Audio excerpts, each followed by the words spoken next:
السلام علیکم ناظرین کرام، نئی ویڈیو میں آپ کو خوش آمدید کہتے ہیں۔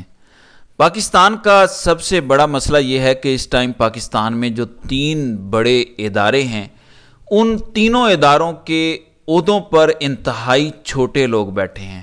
Small men in big offices, اگر آپ نے دیکھنا ہے تو ان تمام طاقتور عہدوں پہ بیٹھے اشخاص کو دیکھ لیں۔ پاکستان کے طاقتور ترین ادارے پہ ایسا شخص بیٹھا ہے جس کو پتہ ہے کہ وہ اتنا کمزور ہے کہ اگر عمران خان صرف جیل سے باہر آ گیا تو اس کی کرسی خطرے میں پڑ جائے گی۔ ایسا عوامی ریلا آئے گا جس کی وہ تاب نہیں لا سکے گا اور اسے کرسی چھوڑنی پڑے گی۔ یہی وجہ ہے کہ عمران خان کے تمام کیسز میں بری ہونے کے بعد بھی عمران خان کو جیل سے رہا نہیں کیا گیا۔ مجھے لگتا تھا کہ شاید بشرا بی بی کو رہا کر دیں گے، لیکن انہیں بھی رہا نہیں کیا گیا۔ اب 9 مئی کے کیس میں جو عمران خان کی ضمانت خارج ہوئی، اس کے ساتھ توشہ خانہ کا ایک کیس لگایا، اس میں بشرا بی بی اور عمران خان کو گرفتار کیا گیا ہے۔ دوسری جانب صنم جاوید کو جب لاہور ہائی کورٹ نے رہا کر دیا اور ایک شاندار فیصلہ دیا اسجد جاوید ہرال صاحب نے، لیکن عمران خان اور بشرا بی بی کے ساتھ ساتھ صنم جاوید، ڈاکٹر یاسمین راشد، عالیہ حمزہ، ان کو کیوں رگڑا جا رہا ہے؟ یہ سوچنے کی بات ہے۔ دیکھیں، کچھ مائنڈز ہوتے ہیں جو بیمار ہوتے ہیں ذہنی طور پر، ان کو خاص طور پر خواتین کو تکلیف دے کے تشدد کر کے سکون ملتا ہے۔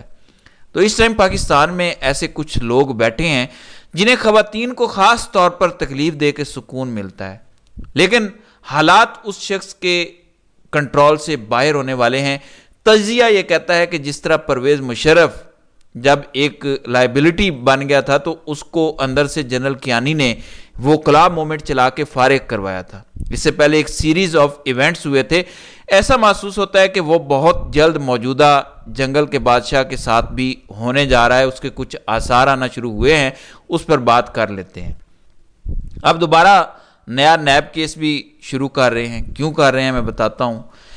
بزدل کمزور لوگ یہ سمجھتے ہیں کہ عمران خان آزاد ہو گیا، باہر آ گیا تو ہماری کرسی چلی جائے گی۔ اس پوائنٹ کو میں بار بار دہراؤں گا کیونکہ راؤنڈ اینڈ راؤنڈ یہی ہے۔ یعنی اگر میں ابھی آپ سے کہوں کہ عمران خان تمام کیسز میں بری ہونے کے بعد بھی کس وجہ سے جیل میں ہے، تو وہ ایک وجہ ہے کمپنی کو ننگا کرنے کے جرم میں عمران خان جیل میں بیٹھے ہیں۔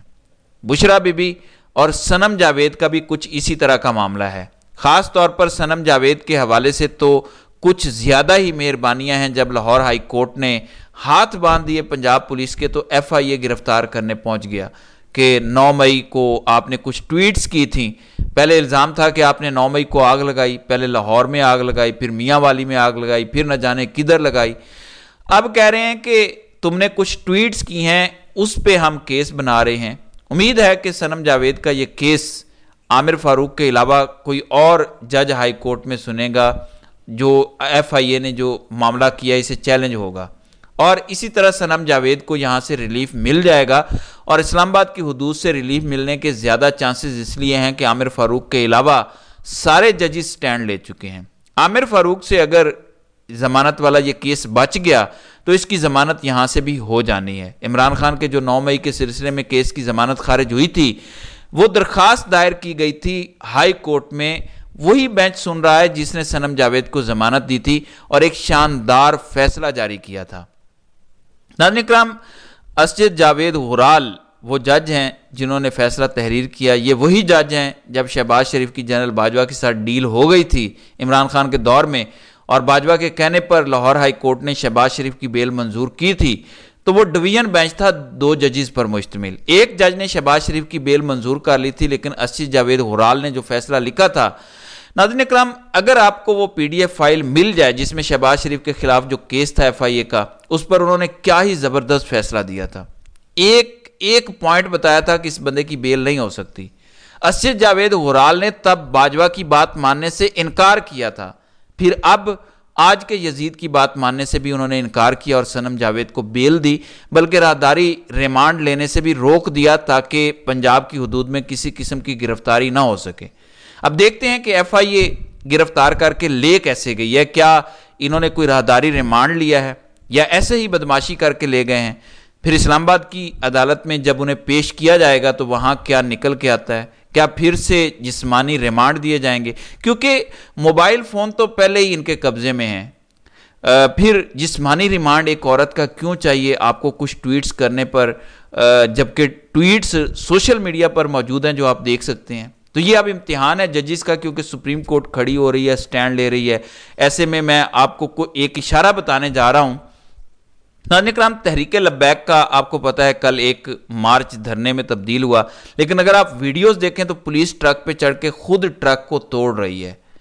پاکستان میں تحریک لبیک جیسی پارٹیاں کبھی بھی کہیں سے اشارہ آئے بغیر سڑکوں پر نہیں آتی۔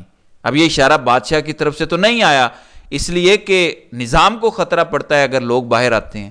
یہ اشارہ آج کے دور کے کیانی کی طرف سے آ سکتا ہے۔ جنرل کیانی نے پرویز مشرف جب ایک بوجھ بن گیا تھا تو اس کو ہٹانے کے لیے وکلا مومنٹس سٹارٹ کروائی تھی۔ اب آپ کو اس طرح کے معاملات ہوتے نظر آئیں گے، کبھی کہیں پہ تاجر نکل رہے ہوں گے۔ یاد رکھیں، تاجر پچھلے 2-2.5 سال نہیں نکلے جب ظلم کی انتہا تھی، ٹیکس لگ رہے تھے، مہنگائی تھی، تو تاجر بھی آپ کو نکلتے نظر آئیں گے۔ اب آپ کو سرکاری ملازمین بھی باہر نکلتے نظر آئیں گے، اب آپ کو تحریک لبیک بھی باہر نکلتی نظر آئے گی۔ میں صرف ابھی ان کے سیاسی پہلوؤں پر بات کر رہا ہوں، ان کی نیت پر بات نہیں کر رہا، ہو سکتا ہے ان کی نیت اچھی ہو، لیکن اشارے جو ملتے ہیں وہ آپ کو میں ضرور بتاتا ہوں کہ ڈاٹس کنیکٹ ہو کے ایک ہی طرف جا رہے ہیں کہ جنگل کے بادشاہ کے دن ایسا لگتا ہے کہ گنے جا چکے ہیں۔ عمران خان کو بھی وہ زیادہ عرصہ روک نہیں پائے گا، اور میرے خیال میں وہ آج کے دور کے جنرل کیانی سے بھی شکست کھائے گا، کیونکہ جنرل کیانی جب فیصلے کر لیتے ہیں تو پھر مشرف بھی کچھ نہیں کر سکتا۔ آپ ذرا اندازہ لگائیں فاشزم کا کہ صنم جاوید کے والد نے پیغام دیا کہ مجھے آدھا گھنٹہ زبردستی گاڑی میں قید رکھا اور میری بیٹی صنم جاوید کو اغوا کر کے لے گئے۔ یہ ریاست ہے، کوئی قانون آئین نہیں۔ اگر chief justice Lahore high court اور قاضی فائز عیسیٰ لوگوں کو انصاف نہیں دے سکتے اور ایک چھوٹے سے لیول کے سرکاری ملازم سے حکم پر عمل نہیں کروا سکتے تو فوری استعفیٰ دیں۔ تو صنم جاوید کے والد تک کو بھی حبس بھجا میں رکھ لیا تھا گاڑی میں، ان کو گاڑی میں ڈال کے زبردستی پھراتے رہے جب تک کہ صنم جاوید کو اغوا نہیں کر لیا گیا ایف آئی اے نے۔ تو اس طرح سے نظام چلایا جا رہا ہے پاکستان میں، اور پھر یہ لوگوں سے ایکسپیکٹ کرتے ہیں کہ لوگ آگے سے عزت دیں گے۔ ایسے لوگ عزت نہیں دینے والے، ایسے نفرت بڑھے گی۔ اپنی حرکتوں پہ غور کریں کہ آپ کی حرکتیں کیسی ہیں، تھوڑا سا اپنی اداؤں پہ غور کریں، آئینے میں ذرا اپنی شکل دیکھیں۔ ارشد شریف آپ کو بتا گئے تھے کہ اپنے چہرے کے خد و خال درست کریں، آئینہ مت توڑیں۔ ہم تو آپ کو آئینہ دکھاتے ہیں۔ ناظرین کرام، کمپنی بڑی کوشش کر رہی ہے کہ عمران خان کو جلد سے جلد القادر ٹرسٹ کیس میں سزا دی جائے، لیکن ہر چال الٹی پڑ رہی ہے۔ یہ کیس بھی بڑا کمزور ہو گیا ہے، اب سزا بھی دے دیں تو ہائی کورٹ سے یہ 3 منٹ میں فارغ ہو جائے گا۔ القادر ٹرسٹ کیس میں پرویز خٹک اپنے پچھلے بیان سے پھر گئے ہیں جو انہوں نے اغوا ہونے کے بعد دیا تھا، جس پہ دستخط کیے تھے۔ اب اعظم خان بھی اپنے پچھلے بیان سے پھر گئے ہیں جو انہوں نے اغوا ہونے کے بعد دیا تھا، جس پر دستخط کیے تھے، اسے وہ پھر گئے ہیں۔ کل عدالت کو انہوں نے بتایا کہ میں کابینہ کی اس میٹنگ میں موجود ہی نہیں تھا جب یہ فائل آئی تھی اور اس پہ سائن ہوئے تھے، مجھے پتہ ہی نہیں کہ کیا ہوا تھا۔ تو یہ تو ان کے بڑے بڑے گواہ تھے۔ چلیں، کچھ اور لوگوں نے بھی گواہیاں دی ہیں، زبیدہ جلال وغیرہ کی بات ہو رہی ہے، لیکن پھر پی ٹی آئی کے بھی تو لوگ ہیں جو عمران خان کے حق میں گواہی دیں گے۔ تو دونوں طرف کی گواہیاں آ جائیں گی، اس کیس میں اتنا ڈاؤٹ ہو جائے گا، کیونکہ جو فوجداری مقدمہ ہوتا ہے اس میں آپ کو بیانڈ اینی ریزنیبل ڈاؤٹ ثابت کرنا پڑتا ہے کہ جرم ہوا ہے۔ اگر ریزنیبل ڈاؤٹ پیدا ہو جائے، پکے گواہ آ جائیں، چشمدید گواہ آ جائیں، دو طرفہ گواہ آ جائیں اور اپوزٹ بات کر رہے ہوں، تو یہ بیانڈ ریزنیبل ڈاؤٹ ثابت ہونا نہیں ہوتا، اور ہائی کورٹ سے اس کیس نے منٹوں میں اڑ جانا ہے۔ تو عمران خان کے خلاف جتنے مرضی یہ توشے موشے کیس بنا لیں، کوئی کیس کھڑا ہونے والا نہیں ہے۔ پھر جو نیب کا نیا قانون بن گیا ہے، جو ابھی قاضی صاحب فیصلہ دے بھی جائیں گے کہ نیب کا قانون برقرار رکھا جاتا ہے جو نیا بنایا گیا ہے، اس کے بعد یہ توشے موشے کے سارے کیس ویسے ہی ختم ہو جائیں گے۔ 50 کروڑ سے نیچے تو کوئی کرپشن ویسے بھی نہیں ہے۔ تو یہ سب کچھ ختم ہونے جا رہا ہے خود بخود ہی، آٹومیٹیکلی۔ ان کی چالیں انہی پر الٹی پڑ گئی ہیں۔ انہوں نے عمر عطا بندیال کو کنٹرول کرنے کے لیے نیا قانون بنایا کہ اب ایک جج بینچ نہیں بنائے گا بلکہ 3 ججز کی کمیٹی بنائے گی۔